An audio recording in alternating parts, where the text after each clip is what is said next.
রাজ্যে শপথ গ্রহণের দিন অর্থাৎ শনিবার থেকেই দক্ষিণবঙ্গের একাধিক জেলায় বজ্রবিদ্যুৎ সহ ঝড় বৃষ্টির জোরালো সম্ভাবনা তৈরি হয়েছে। কোথাও ঝোড়ো হাওয়া, কোথাও কালবৈশাখীর তাণ্ডব, আবার কোথাও মাঝারি থেকে ভারী বৃষ্টি। সব মিলিয়ে সপ্তাহান্তে রাজ্যের আবহাওয়া থাকবে যথেষ্ট অস্থির। আলিপুর আবহাওয়া দপ্তরের পূর্বাভাস অনুযায়ী শনিবার ও রবিবার দক্ষিণবঙ্গের বেশিরভাগ জেলাতেই বজ্রবিদ্যুৎ সহ বৃষ্টির সম্ভাবনা রয়েছে। বিশেষ করে পশ্চিমের জেলাগুলিতে ঝড়ের দাপট বেশি দেখা যেতে পারে। কলকাতাতেও ঝোড়ো হাওয়ার সঙ্গে বজ্রবিদ্যুৎ সহ বৃষ্টির সতর্কতা জারি হয়েছে। অন্যদিকে উত্তরবঙ্গেও বিক্ষিপ্ত বৃষ্টির বা ঝড় বৃষ্টির সম্ভাবনা থাকলেও তার প্রভাব তুলনামূলকভাবে কম থাকবে। তবে পাহাড় এবং ডুয়ার্স অঞ্চলে আকাশ মেঘলা থাকার সম্ভাবনা বেশি। শনিবার সকাল থেকেই আকাশের মুখ ভার থাকতে পারে কলকাতা, হাওড়া, হুগলি, উত্তর ও দক্ষিণ 24 পরগনা সহ একাধিক জেলায়। দুপুরের পর থেকে আবহাওয়ার দ্রুত পরিবর্তন হতে পারে। কালো মেঘ জমে বজ্রবিদ্যুৎ সহ ঝড় বৃষ্টি নামার সম্ভাবনা রয়েছে। কলকাতায় 40 থেকে 50 কিলোমিটার প্রতি ঘন্টা গতিবেগে ঝোড়ো হাওয়া বইতে পারে। এর সঙ্গে থাকবে বজ্রপাতের আশঙ্কা। ফলে বিকেলের দিকে শহরবাসীকে সতর্ক থাকার পরামর্শ দিয়েছেন আবহবিদরা। দক্ষিণবঙ্গের জেলাগুলির মধ্যে পুরুলিয়া, বাঁকুড়া, পূর্ব বর্ধমান, পশ্চিম বর্ধমান এবং হুগলিতে ঝড় বৃষ্টির সম্ভাবনা সবচেয়ে বেশি। এই জেলাগুলিতে শনিবার বিকেল ও সন্ধ্যার দিকে কালবৈশাখীর পরিস্থিতি তৈরি হতে পারে। 50 থেকে 60 কিলোমিটার প্রতি ঘন্টা গতিবেগে দমকা হাওয়ার সঙ্গে বজ্রবিদ্যুৎ সহ মাঝারি বৃষ্টির পূর্বাভাস রয়েছে। কোথাও কোথাও গাছ পড়ে যাওয়া বা বিদ্যুৎ পরিষেবা ব্যাহত হওয়ার আশঙ্কাও উড়িয়ে দেওয়া যাচ্ছে না। পুরুলিয়ায় দুপুরের পর থেকেই আবহাওয়া উত্তাল হতে পারে। তাপমাত্রা দিনের বেলায় 38 ডিগ্রির আশেপাশে থাকলেও বিকেলের দিকে কালো মেঘ জমে ঝড় বৃষ্টির পরিস্থিতি তৈরি হবে। বজ্রপাতের আশঙ্কা থাকায় খোলা মাঠে কাজ করা মানুষদের সতর্ক থাকার নির্দেশ দেওয়া হয়েছে। বাঁকুড়াতেও কালবৈশাখীর প্রবল সম্ভাবনা রয়েছে। শনিবার সন্ধ্যার পর দমকা হাওয়ার সঙ্গে বজ্রবিদ্যুৎ সহ বৃষ্টি নামতে পারে। ঝড়ের গতিবেগ 50 থেকে 60 কিলোমিটার পর্যন্ত পৌঁছতে পারে বলে পূর্বাভাস। গরম ও অস্বস্তিকর আবহাওয়ার মাঝে এই বৃষ্টি কিছুটা স্বস্তি দিলেও ঝড়ের তীব্রতা নিয়ে উদ্বেগ রয়েছে। পূর্ব ও পশ্চিম বর্ধমান জেলাতেও আবহাওয়া থাকবে অস্থির। বিকেল গড়াতেই মেঘ জমে বজ্রবিদ্যুৎ সহ বৃষ্টির সম্ভাবনা রয়েছে।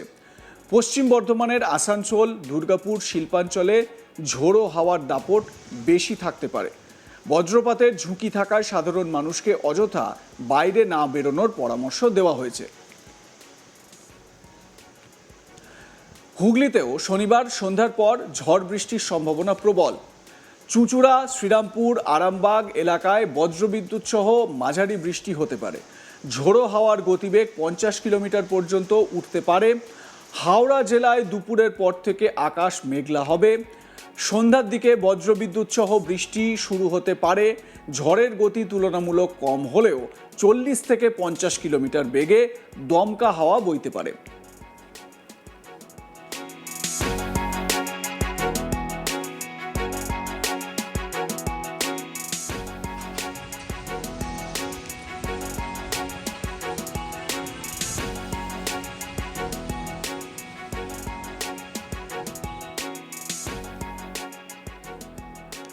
এবারে আসি দক্ষিণবঙ্গের কয়েকটি জায়গার দিকে। উত্তর 24 পরগনা, বারাসাত, উত্তর 24 পরগনার এই জায়গায় মানে বারাসাতে, বনগাঁয়, বসিরহাট অঞ্চলে বজ্রবিদ্যুৎ সহ বৃষ্টির সম্ভাবনা রয়েছে। দক্ষিণ 24 পরগনার ক্যানিং, বারুইপুর, ডায়মন্ড হারবার এলাকাতেও ঝড় বৃষ্টির পূর্বাভাস রয়েছে। উপকূলবর্তী এলাকায় হাওয়ার দাপট কিছুটা বেশি থাকতে পারে। পূর্ব মেদিনীপুরে দীঘা, কাঁথি এবং তমলুক অঞ্চলে আকাশ মেঘলা থাকবে। সন্ধ্যার দিকে বিক্ষিপ্ত বজ্রবিদ্যুৎ সহ বৃষ্টি হতে পারে। উপকূল এলাকায় মাঝারি দমকা হাওয়া বইবে। পশ্চিম মেদিনীপুর এবং ঝাড়গ্রামে রবিবার ঝড় বৃষ্টির সম্ভাবনা আরও বেশি। এই দুই জেলায় বজ্রবিদ্যুৎ সহ বৃষ্টির সঙ্গে 50 কিলোমিটার গতিবেগে ঝোড়ো হাওয়া বইতে পারে। বীরভূম ও মুর্শিদাবাদেও বিক্ষিপ্ত ঝড় বৃষ্টির পূর্বাভাস রয়েছে। বিশেষ করে বিকেলের দিকে বজ্রবিদ্যুৎ সহ হালকা থেকে মাঝারি বৃষ্টি হতে পারে। নদিয়া জেলাতেও একই ধরনের আবহাওয়া থাকবে। কৃষ্ণনগর, রানাঘাট এলাকায় দমকা হাওয়ার সঙ্গে বজ্রপাতের আশঙ্কা রয়েছে। কলকাতায় শনিবার দুপুর পর্যন্ত গরম ও আর্দ্রতাজনিত অস্বস্তি বজায় থাকবে। তবে বিকেলের পর হাওয়ার গতিবেগ বাড়বে এবং কালো মেঘ জমতে শুরু করবে। সন্ধ্যার দিকে বজ্রবিদ্যুৎ সহ বৃষ্টির প্রবল সম্ভাবনা রয়েছে। ঝড়ের গতি 40 থেকে 50 কিলোমিটার পর্যন্ত উঠতে পারে। বজ্রপাতের আশঙ্কা থাকায় উঁচু জায়গা, খোলা ছাদ বা গাছের নিচে দাঁড়াতে নিষেধ করা হয়েছে। রবিবারও দক্ষিণবঙ্গের আবহাওয়া পুরোপুরি স্বাভাবিক হবে না। পশ্চিমাঞ্চলের জেলাগুলিতে ঝড় বৃষ্টির সম্ভাবনা বেশি থাকবে। বাঁকুড়া, পুরুলিয়া, ঝাড়গ্রাম এবং পশ্চিম মেদিনীপুরে কালবৈশাখীর পরিস্থিতি তৈরি হতে পারে। এই 4 জেলায় 50 কিলোমিটার গতিবেগে ঝোড়ো হাওয়ার সঙ্গে বজ্রবিদ্যুৎ সহ বৃষ্টির সম্ভাবনা রয়েছে। কলকাতা সহ বাকি জেলাগুলিতে 30 থেকে 40 কিলোমিটার বেগে ঝোড়ো হাওয়া বইতে পারে। সোমবার থেকে অবশ্য আবহাওয়ার কিছুটা পরিবর্তন হবে। ঝড় বৃষ্টির সম্ভাবনা কমে যাবে এবং ধীরে ধীরে শুষ্ক আবহাওয়া ফিরে আসবে। এর ফলে ফের বাড়তে শুরু করবে তাপমাত্রা। আগামী সপ্তাহের মাঝামাঝি থেকেই গরম ও আর্দ্রতাজনিত অস্বস্তি বাড়বে বলে পূর্বাভাস। দিনের বেলায় তাপমাত্রা 36 থেকে 38 ডিগ্রির মধ্যে ঘোরাফেরা করতে পারে। উত্তরবঙ্গের জেলাগুলিতেও সপ্তাহান্তে আবহাওয়ার পরিবর্তনের ইঙ্গিত রয়েছে, তবে দক্ষিণবঙ্গের তুলনায় সেখানে ঝড় বৃষ্টির প্রভাব কম থাকবে। দার্জিলিং, কালিম্পং জেলায় আকাশ বেশিরভাগ সময় মেঘলা থাকবে। হালকা থেকে মাঝারি বৃষ্টি হতে পারে পাহাড়ি এলাকায়। এর ফলে তাপমাত্রা কিছুটা কম থাকবে এবং আবহাওয়া মনোরম থাকবে। জলপাইগুড়ি, আলিপুরদুয়ার এবং কোচবিহারে শনিবার পর্যন্ত বিক্ষিপ্ত বজ্রবিদ্যুৎ সহ বৃষ্টির সম্ভাবনা রয়েছে। ডুয়ার্স অঞ্চলে দুপুর বা সন্ধ্যার দিকে ঝোড়ো হাওয়ার সঙ্গে বৃষ্টি হতে পারে, তবে ঝড়ের তীব্রতা দক্ষিণবঙ্গের মতো হবে না।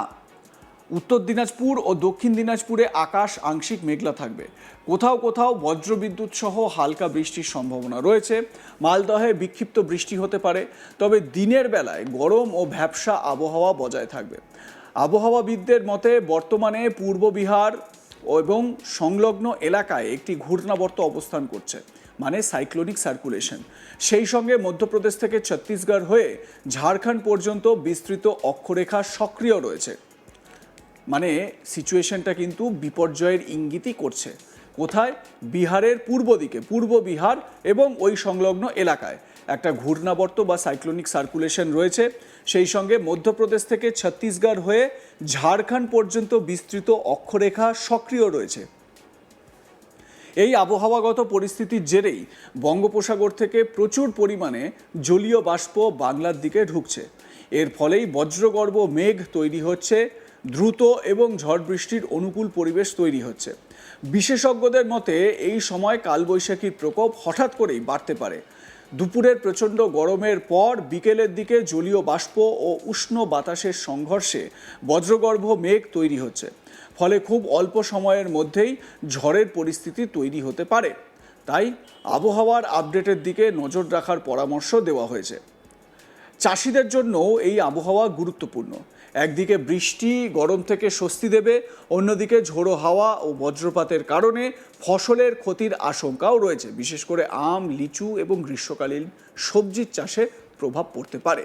মৎস্যজীবীদেরও সতর্ক করা হয়েছে। উপকূলবর্তী এলাকায় বজ্রবিদ্যুৎ সহ ঝোড়ো হাওয়ার সম্ভাবনা থাকায় গভীর সমুদ্রে না যাওয়ার পরামর্শ দেওয়া হয়েছে। নদী বন্দরগুলিকেও সতর্ক থাকতে বলা হয়েছে। লাইক, কমেন্ট, শেয়ার করতে ভুলবেন না। দেখতে থাকুন আজ তাক বাংলা। সাবস্ক্রাইব করুন আমাদের ইউটিউব চ্যানেলটি, বেল আইকন প্রেস করুন নোটিফিকেশন পেতে।